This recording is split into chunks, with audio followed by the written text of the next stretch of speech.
నమస్తే. ఇన్నాళ్ళు నన్ను సపోర్ట్ చేస్తూ, ఎంకరేజ్ చేస్తూ మీ ప్రేమని నాకు అందిస్తున్న ప్రతి ఒక్కరికి కృతజ్ఞతలు. అలాగే ఈ వీడియో కూడా ఖచ్చితంగా మీకు ఉపయోగపడుతుంది. లైక్, షేర్ అండ్ సబ్స్క్రైబ్ చేసి మీ సపోర్ట్‌ని నాకు అందించండి. అలాగే ఈ వీడియో పట్ల మీకున్న అభిప్రాయాన్ని కామెంట్ సెక్షన్‌లో కామెంట్ చేసి తెలియజేయండి. ఇప్పుడు వీడియోని చూద్దాం. నమస్తే, వెల్కమ్ టు అవర్ ఛానల్. నేను పద్మిని. ప్రస్తుతంతో పాటు ప్రముఖ ఆధ్యాత్మికవేత్త, వాస్తు జ్యోతిష పండితులు, లలిత ఉపాసకులు, వాస్తు జ్యోతిష శిక్షణ నిపుణులు బ్రహ్మశ్రీ నానాజీ పట్నాయక్ గారు మనతో పాటు ఉన్నారు. మాట్లాడదాం. సార్ నమస్తే. సార్ శ్రీమాత్రే నమః. ఎలా ఉన్నారు సార్? అద్భుతంగా ఉన్నాను. అందరూ ఇంకా అద్భుతంగా ఉండాలి అమ్మవారి అనుగ్రహంతో అని కోరుకుంటున్నాను. కృతజ్ఞతలు సార్.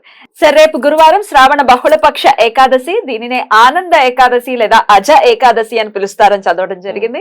మరి గురువారం వస్తున్నటువంటి ఏకాదశిని ఎలాంటి అస్ట్రాలజికల్ గా ఎట్లాంటి వైశిష్ట్యంతో వస్తోంది, ఎలాంటి సేవని చేసుకోవాలి విష్ణుమూర్తికి ఆ రోజున, ఒక్కసారి మీ ద్వారా సార్. ఈ ఏకాదశి నిజంగానే ఆనందాన్ని ఇస్తుందండి, అందులో ఎటువంటి సందేహం లేదు. ఎందుకంటే మనకి ఎప్పుడు కూడా ఏకాదశి తిథి అనేటువంటిది రవి నుంచి చంద్రుడు పంచమంలో కానీ లాభంలో కానీ ఉన్నప్పుడే తిథి ఏర్పడుతుంది. ఏకాదశి ఎప్పుడు అంతే. ఆనందం అంటే దుఃఖం పోవడం ఆనందం, అంతే కదా. అయితే దుఃఖాన్ని నాశనం చేసే ఏకాదశి, ఆనందాన్ని ఇచ్చే ఏకాదశి అంటారు ఈ ఏకాదశి. అయితే ఈ రోజు ఎటువంటి ప్రక్రియ పాటిస్తే ఇంకా చక్కగా కలిసి వస్తుంది అంటే, సూర్య భగవానుడికి దానిమ్మ పళ్ళను నైవేద్యంగా పెట్టాలి ఆనంద ఏకాదశి రోజు. అలాగే బిల్వపత్రములతో శివునికి అభిషేకం చేసి అదే శివాలయంలో కూర్చొని విష్ణు సహస్రనామాలు వినడం కానీ జపించడం కానీ చేయాలి. మీకు పూర్తిగా ఎక్కువ బాధ ఉంది, కొంతమందికి ఎట్లా ఉంటుందంటే ఎప్పుడు ఏదో పెయిన్ ఉంటుంది చూసారా, ఎక్కువ పెయిన్ ఉంది అనుకున్నప్పుడు ఆ యొక్క అదే ఆలయంలో బిల్వపత్రాలతో శివునికి అభిషేకం చేసుకున్న తర్వాత అక్కడ కూర్చొని ఓం మధుసూదనాయ నమః మంత్రం కనుక చేసుకున్నట్లయితే డ్యామ్ షూర్గా వాళ్ళకి కొంతసేపటికి రియలైజ్ వస్తుంది. అయితే ఇందులో మళ్ళీ జపం చేసుకునే విధానంలో రకరకాలు చెప్పారు శాస్త్రంలో. ఇప్పుడు ఎగ్జాంపుల్ కొంతమందికి చూడండి, చంద్ర శని కానీ చంద్ర రాహు కానీ కనెక్టివిటీ ఉంటుంది. అలాంటి చంద్ర రాహు కనెక్టివిటీ కనుక ఉంటే సముద్ర పొట్టు దగ్గర జపం చేస్తే ఎక్కువ ఫలితం వస్తుంది. తొందరగా కనెక్ట్ అయిపోతారు ఆ మంత్ర దానానికి. అందులో పర్టికులర్గా మీనలగ్నం వాళ్ళకి మరింత ఎక్కువ. మీనలగ్నం కానీ లేనట్లయితే పంచమంలో ఏదైనా చంద్రుడు నుండి ఆ కాంబినేషన్ ఉన్న వాళ్ళకి కానీ, చంద్రరాహు కనెక్టివిటీ ఉన్న వాళ్ళకి కానీ సముద్రం దగ్గర తొందరగా వాళ్ళకి ఆ ఎనర్జీ తొందరగా కనెక్ట్ అయిపోతుంది. అలా కాకుండా కుజ బుధ లేదా కుజరాహు, కుజ శని ఈ కాంబినేషన్ పంచమంలో కానీ లేకపోతే పంచమాన్ని చూస్తూ కానీ ఏదైనా కనెక్టివిటీ అయితే కనుక వాళ్ళు ఎక్కువగా సూర్యుడిని చూస్తూ చేయాలి. లేకపోతే ఏదైనా ఒక హోమం జరుగుతుంది ఒక దగ్గర, అక్కడ కూర్చొని చేయాలి. ఎందుకు చెప్తున్నానంటే, మీ పంచమ స్థానం ఏ స్థితిలో ఉంది, పంచమాధిపతి ఏ స్థితిలో ఉన్నాడో దాన్ని బట్టి మీ మంత్రస్థానం తొందరగా కనెక్ట్ అవుతుంది. ఇందులో మళ్ళీ రకరకాలు ఉన్నాయి. ఎట్లా అంటే అగ్ని, భూ, వాయు, జల తత్వాలు ఉంటాయి మనకి. అగ్నితత్వ సంబంధించినటువంటి ద్వారా మీకు మోక్షం కలగాలని అనుకోండి, హోమాలు ఎక్కువ చేయాలి. భూమి ద్వారా ఎక్కువ మీకు కనెక్ట్ అవ్వాలి అనుకుంటే దానాలు ఎక్కువ చేయాలి. వాయుతత్వం ద్వారా అనుకున్నప్పుడు చాంటింగ్ ఎక్కువ చేయాలి. జలతత్వం ద్వారా మీకు మోక్షం లభించనుంది అన్నప్పుడు తర్పణాలు ఎక్కువగా చేయాలి. ఈ రకంగా ఉంటుంది. అయితే ఇక్కడ మీరు గమనించినట్లయితే ఇక్కడ చూడండి, ఒకటి అభిషేకం చేస్తున్నారు జలతత్వం, అవునా? సూర్యుడికి దానిమ్మ పళ్ళు చూపించమన్న అగ్నితత్వం. ఓకే, చాంటింగ్ చేస్తున్నారు వాయుతత్వం. ఒక దగ్గర కూర్చొని స్థిరంగా చేస్తున్నారు భూతత్వం. భూతత్వం అంటే మీకు 4 రకాలుగా ఏ రకంగా దోషం ఉన్నా కూడా ఈ ఏకాదశి పాటించడం ద్వారా ఈ ఫలితం వస్తుంది. అయితే నాకు నేనుగా రీసెర్చ్ చేసుకున్నాను. కొంతమందికి ఏకాదశి ఉపవాసం ఉండి చూడండి, మీ హెల్త్ ఇష్యూస్ చాలా తగ్గుతాయని చెప్పడం జరిగింది. హెల్తే కాదు సార్, అసలు కోరికలు కూడా చాలా అంత ఫాస్ట్ గా తీరటం అనేది నిజంగా ఆశ్చర్యం సార్. ఇంత ఈజీగా మనం చేసుకోవచ్చు.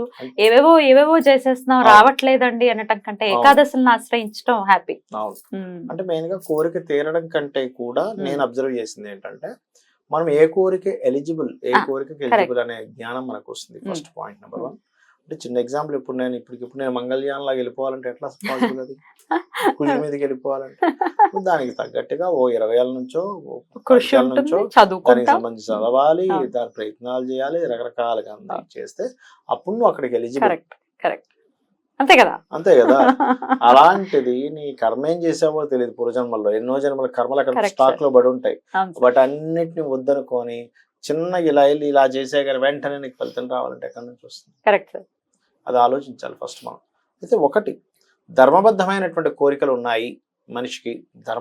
ఖచ్చితంగా ధర్మబద్ధం అవి. అది నేను ప్రయత్నం చేస్తున్నాను, నా శక్తికి అది అవ్వట్లేదు స్వామి, నువ్వే శరణం అనుకుంటే ఖచ్చితంగా ఇస్తాడు భగవంతుడు. అందులో ఎటువంటి డౌట్ లేదు. పెళ్ళైన తర్వాత పిల్లలు కావాలి అనుకోవటం ధర్మబద్ధమైన కోరికే, కోరికే. అదే ఒక బాధ్యత కూడా ఖచ్చితంగా కోరుకోవాలి. ధర్మబద్ధమైన కోరికలు అంటే అమ్మా సింపుల్ చూడండి. చిన్నప్పుడు అనారోగ్యం వచ్చింది, అనారోగ్యం తగ్గాలి, 100% ధర్మబద్ధమైన కోరిక. పిల్లలు చదవట్లేదా, లేదా ఆ పిల్లవాడికి చదువు ఎక్కట్లేదు, ధర్మబద్ధమైన కోరిక. ఒక ఏజ్ వచ్చిన తర్వాత ఒక ఉద్యోగం, వ్యాపారం, అభివృద్ధిలోకి రావాలి, ధర్మబద్ధమైన కోరిక. దాని తర్వాత వివాహం అవ్వాలి, సంతానం కలగాలి, తల్లిదండ్రులను చక్కగా చూసుకోవాలి, ఏ అప్పులు ఉండకూడదు, గృహం ఉండాలి, ధర్మబద్ధమైన కోరికలు. అంతేగాని పక్కవాడి జాగాని కబ్జా చేసుకుని కట్టుకుంటా అధర్మపరమైన కోరిక. పక్కవాడి జీవితాన్ని చెడగొట్టేస్తా, అంతే, వాడు ఏదో వివాహం చేసి చక్కగా ఉంటాడు, వాళ్ళిద్దరి మధ్య గొడవ పెడతా, అధర్మమైనటువంటి కోరిక. Right sir. అలాగే మన స్థాయికి మించి కూడా ఇప్పుడు మనం ఏదో డబుల్ బెడ్రూమ్ అఫోర్డ్ చేయగలము, ఒక విల్లానో ట్రిప్లెక్స్ ఇంకా కావాలి అనుకోవటం కూడా అత్యాశ అవుతుంది కదా. అత్యాశ అంటే అలా కాదు, ఇప్పుడు మీరు దాని తగ్గట్టు కష్టపడుతున్నారు, అది మళ్ళీ అధర్మం కిందకి రాదు. బట్ ఆ కష్టపడడానికి కొంత సమయం పడుతుంది. అప్పటికప్పుడైతే అవ్వదు. ఎగ్జాక్ట్లీ. డ్రీమ్ బిగ్ అంటారు, మనలో డౌట్ లేదు. ఇప్పుడు పెద్ద డ్రీమ్ పెట్టుకో, అవుతుంది. అయితే నేను ఈ మధ్య మంత్రం చేసి దాంట్లో ఒక చిన్న ప్రయోగం చేశాను, దానివల్ల ఇంకా బాగా ఫలిస్తుంది. అంటే ఎలా అంటే చిన్న ఎగ్జాంపుల్ చెప్తాను చూడండి. ఇప్పుడు రోగమే తగ్గాలి అనుకోండి, మనం ఏం చెప్తాము, మీరు ఫుడ్ తినేటప్పుడు క్రీమ్ అచ్యుతానంత గోవింద చేసుకోండి, లేదా ఓం సర్వవ్యాధి ప్రశమని సర్వమృత్యు నివారిణి అగ్రగణ్య అచింత్య రూప కలికల్మషనాశిని చెప్తాం. అది చేసి మనసులో ఏమనుకోవాలంటే, బయటకు అనుకున్న లోపలికి అనుకున్న అమ్మవారి అనుగ్రహంతో నా రోగం పూర్తిగా తగ్గి నేను మంచి ఆరోగ్యవంతుని అవ్వబోతున్నాను అనుకోబట్ట. మళ్ళీ సర్వవ్యాధి ప్రశమని సర్వమృత్యు నివారిణి అగ్రగణ్య చింత్య రూప కలికల్మషనాశిని నమః అనుకోండి. అమ్మవారి అనుగ్రహంతో నాకు నా అనారోగ్యం సంపూర్ణంగా తొలగిపోయి ఆరోగ్యవంతుని అవుతున్నాను అమ్మవారి అనుగ్రహంతో అనుకోండి. మళ్ళీ మంత్రం చేసుకోండి. అప్పుడు ఏమవుతుందంటే మీ మైండ్లో మాటిమాటికి రిపీటెడ్గా అమ్మవారి అనుగ్రహంతో నా యొక్క రోగం పాపకర్మ దగ్ధమై నా యొక్క రోగం తగ్గుతుంది అని అనుకున్నప్పుడు మీకు తెలియకుండానే మంచి డాక్టర్ పరిచయం అవుతారు. మీకు తెలియకుండానే ఒక మంచి ప్రిస్క్రిప్షన్, మంచి మెడిసిన్ తీసుకోవడం జరుగుతుంది, మీ రోగం తగ్గిపోతుంది. Definitely sir. దాన్ని అట్లా అనుసంధానం చేసుకోవాలి, సంపుటీకరణ లాంటిది. అంతే, ఈక్వల్ టు సంపుటీకరణ లాగే. కాకపోతే మనకు తెలిసిన భాషలో మనం చేస్తున్నాము.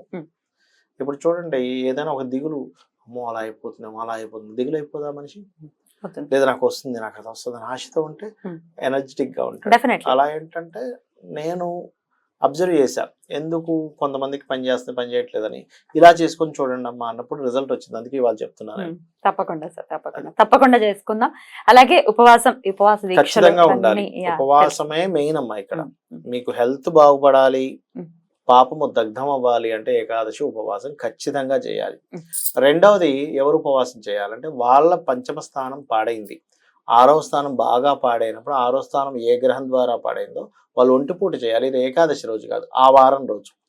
ఇప్పుడు కామన్ గా ఏకాదశి పూర్తి ఉపవాసం, కొంతమంది నిర్జల ఉపవాసం కూడా చేస్తారు. అలా కాకుండా కామన్ గా మనం 8 యామములు చేయమంటారు, 8 3 24 కాబట్టి 8 యామములు చేయాలి.